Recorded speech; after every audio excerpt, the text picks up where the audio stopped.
Hi there, I'm Teresa Seeger, and this is my Unit 2 reflection video. The first learning outcome that I'm going to reflect on is number 1, use variety of strategies to solve problems. So far in Unit 1 and 2, we've covered draw a diagram, make a systematic list, eliminate possibilities, use matrix logic, and look for a pattern. I think so for the most part, I've heard all of these before. I don't know if I necessarily knew exactly what they were called, but once I started using them, I was like, oh, yeah, I've used this before, whether it be in back when I was in elementary school and middle school or in other classes. Um, I think my easiest and like my best one is draw a diagram, even for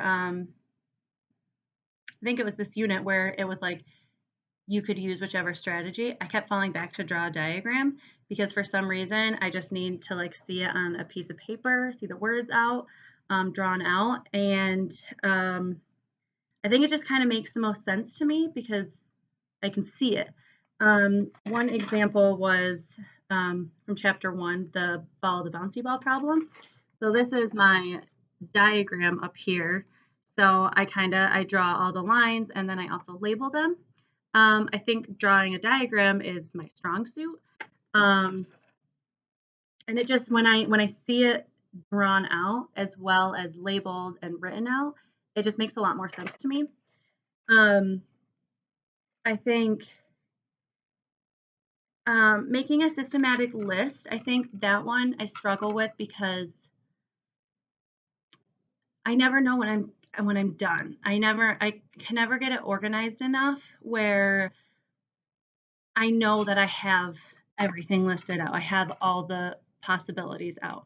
So that one I really struggle with, and so I think I need some more practice with that one. Eliminate possibilities. That one, I feel like I don't use as often, and it doesn't really come up. But I kind of liked that one because it was like, okay, well, what if this happened? What if that happened? What if this happened? Do they work out? And I feel like that one kind of applies to life because you use that a lot. You look at all the scenarios and you try to make the best of the decision and see which one works the best. So I thought that one was kind of cool. Use matrix logic. I kind of like this one too because even though I struggled with it and some of the ones that I did use it on, they were wrong, but I kind of enjoyed it. I think mainly because it is so organized and kind of I don't know, like cross-referencing. I think that was kind of cool, and it's kind of more like solving a riddle, which I think is really fun.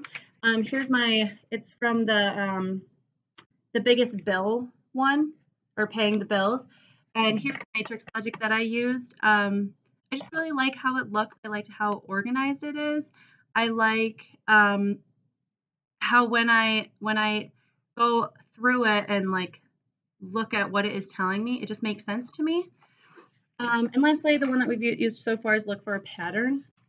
Um,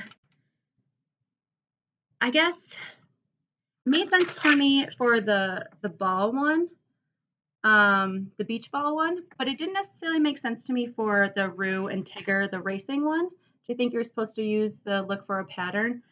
Or is in that chapter, but I think you could use whichever strategy you like. So I drew a diagram, like I said before. That one takes a little bit more thinking because you got to look at what are the patterns and which pattern would work best to solve the problem. So looking back at that learning outcome, use variety of strategies to solve problems. I think I'm on the right track to understanding them. I think I could use a little more practice for a few of them. Others I've mastered a little bit better. But I thought, I don't know, I've been really enjoying using the different ones. But yeah, so I'll move on to the next learning outcome, which is actually number 2. Organize information to show understanding and help solve problems. I think I'm good and bad at this. I'm good at writing all the information out that we need and trying to explain my thought process. because I've had that practice in other classes, math, like teaching math classes. Um, it's more the organizing the information to make sure other people understand it and make it clear. Like I'll go back to looking for a pattern for the beach ball. Um, a lot of information is there, but I feel as if it is kind of confusing. And I kind of have information over here, and it kind of doesn't necessarily flow correctly. So I think for other students or my future students, um, they might be kind of confused by my organization. Um, so I think I could use a little more work on it. The nice thing though is for this class, since we get to post them on discussion boards, you post the picture and then you kind of get to explain a little more.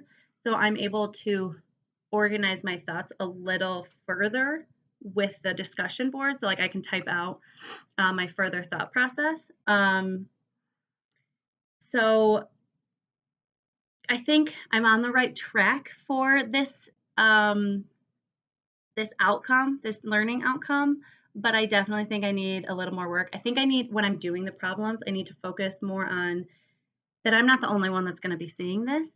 Um, it's going to be other students in my class who are going to be looking at it, and it might help them, or they're trying to just figure out my thought process and how I did it.